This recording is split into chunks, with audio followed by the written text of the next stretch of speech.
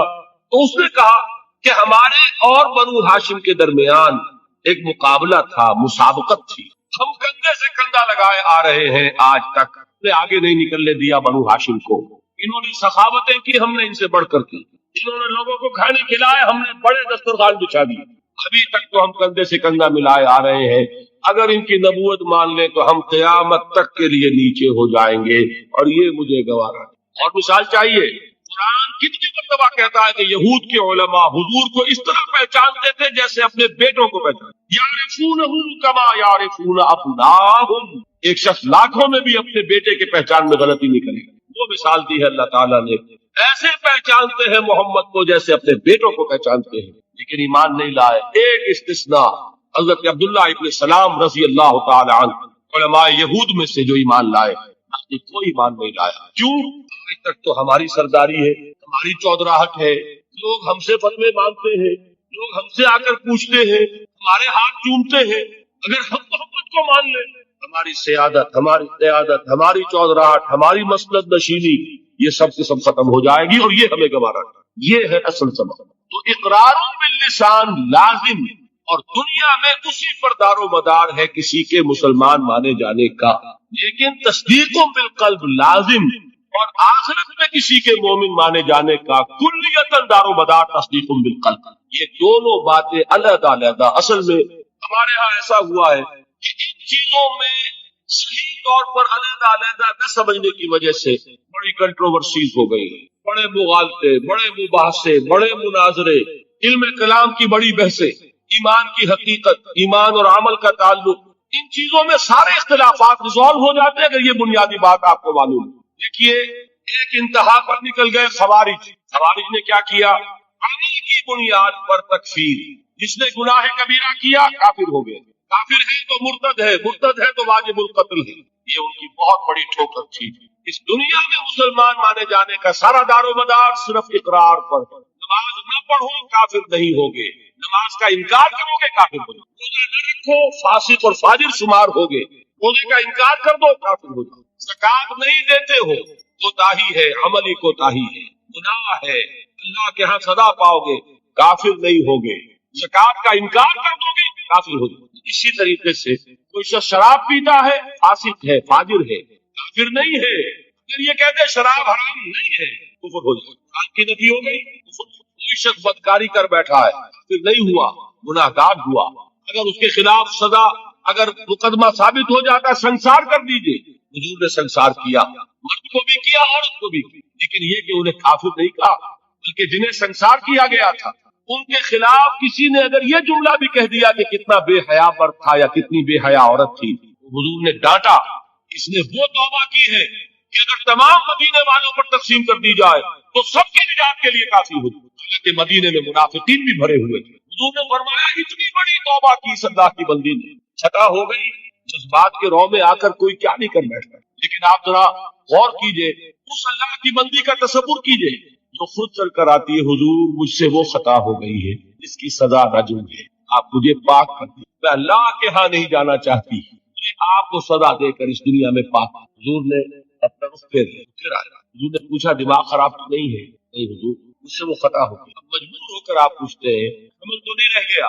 یہ حضور رہ گیا. تو اس ننگی جان کا کیا قصور ہے؟ جن کو مارا وضع حمل کے بعد اللہ کی بندی وضع حمل کے بعد پھر حضور پیدائش ہو چکی ہے، اب مجھے پاک کرنا. تصور کیجیے جس کو کہا جاتا ہے وحشیانہ سزا. اور واقعہ یہ کہ اس سے زیادہ سخت موت کا آپ تصور نہیں کر سکتے. یہ کوئی الیکٹرک چیئر والی موت نہیں ہے، ایک کرنٹ گیا اور ختم ہو گیا. یہ پھانسی کی موت نہیں ہے کہ ایک جھٹکا اس کے بعد انسان کو کچھ پتا نہیں.